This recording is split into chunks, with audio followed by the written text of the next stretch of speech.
This is Barry Zalma speaking for Claim School Incorporated's blog Zalma on Insurance, and today we explain why lying on an insurance application is expensive to the person seeking insurance, and that a false statement on an application requires that a court allow the insurer to rescind the policy from its inception.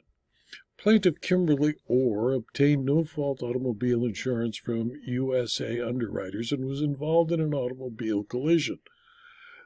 Defendant denied plaintiff's claim for benefits because it discovered that plaintiff made material misrepresentations on her application for insurance.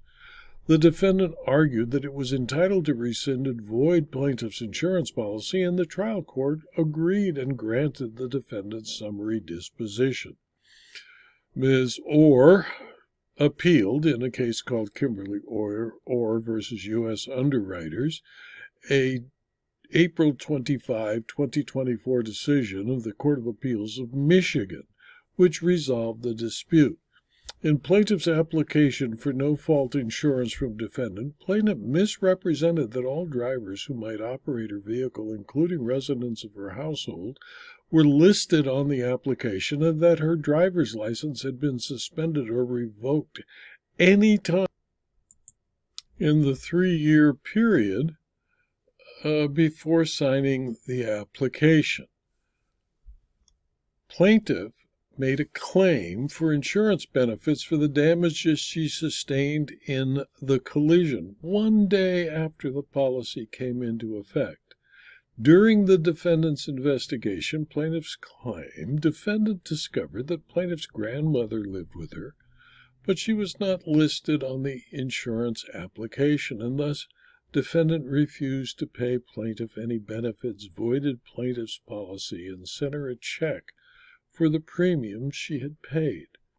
Plaintiff cashed the check, essentially accepting the insurer's rescission, and then changed her mind and sued the defendant. During discovery, defendant learned that plaintiff's license had been suspended for 3 days within the 3 years before plaintiff sought insurance from the insurer. Therefore, the insurer moved for summary judgment because it argued plaintiff made material misrepresentations on her insurance application that entitled the defendant to rescind and void her insurance policy. In addition to evidence of the grandmother's residence, defendant also submitted plaintiff's driving record confirming that her license had been suspended for 3 days within the 3-year period before she applied for insurance. Defendant further submitted affidavits from its underwriters that confirmed that it would not have issued plaintiff an insurance policy if it had known of the misrepresentations. The trial court found that plaintiff made a reckless and material misrepresentation on her insurance application regarding her license, and that the defendant relied upon that misrepresentation when it issued plaintiff the insurance policy. The trial court granted defendant summary disposition. They won. She had no insurance. Summary disposition or summary judgment is appropriate if there is no genuine issue regarding any material fact, and the moving party is entitled to judgment as a matter of law. The trial court focused on plaintiff's driving record rather than the grandmother's residence, and the Court of Appeals did the same. As a result, an insurance policy is subject to common law contract defenses, including fraud, because the No-Fault Act does not prohibit an insurer from such defenses. Generally, fraud in the inducement to enter a contract renders the contract voidable at the option of the insurer. To establish fraudulent action, an insurer should 1. Prove that the plaintiff made a material misrepresentation. 2. That the representation was false.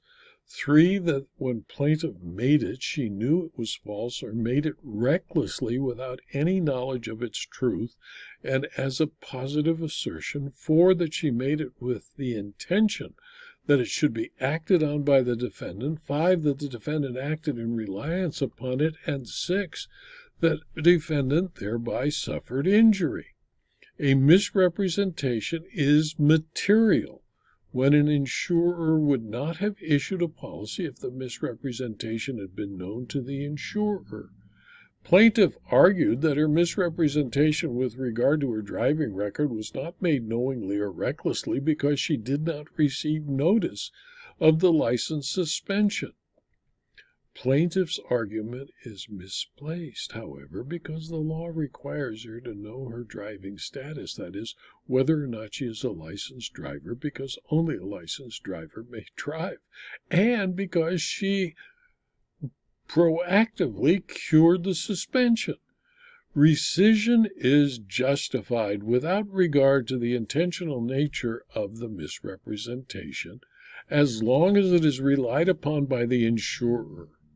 In this case, the defendant provided affidavits that demonstrated that it relied on plaintiff's misrepresentation because it would have offered plaintiff's policy at a different price or not at all if it had known that plaintiff's license had recently been suspended. Rescission is an equitable remedy. That is, everybody must be treated fairly. An insurer is not precluded from availing itself of traditional legal and equitable remedies to avoid liability under an insurance policy on the ground of fraud in the application for insurance, even when the fraud was easily ascertainable and the claimant is a third party. Fraud in the procurement of an insurance policy essentially taints the entire policy and all claims submitted under it, thereby invalidating the policy in a manner that suggests no policy ever existed. In my opinion, although an accident the day after a policy comes into effect is a classic red flag of fraud, there was no need for the insurer to prove the accident was less than honest, since it was easily established that the insured lied on her application for insurance. A material misrepresentation on an application, even if unintentional, is a basis for rescission in most states and specifically in Michigan. Whatever Ms. Orr would have collected from her no-fault insurer was lost because she lied. This video was adapted from my blog, Zalma on Insurance, which is available free to anyone who clicks on the URL zalma.com/blog. You can subscribe to the blog and you will receive notice of every blog posting, usually 5, sometimes 6 a week. And you will also gain access to the more than 4,750 blog postings. You can also subscribe to these videos at rumble.com or youtube.com. And if you do, I'd appreciate it if you click on the thumbs up button on Rumble and the like button on YouTube. And if you're interested in more detail on insurance claims, insurance fraud, and insurance law, please consider subscribing for a very small fee to my Substack publication. Thank you for your attention.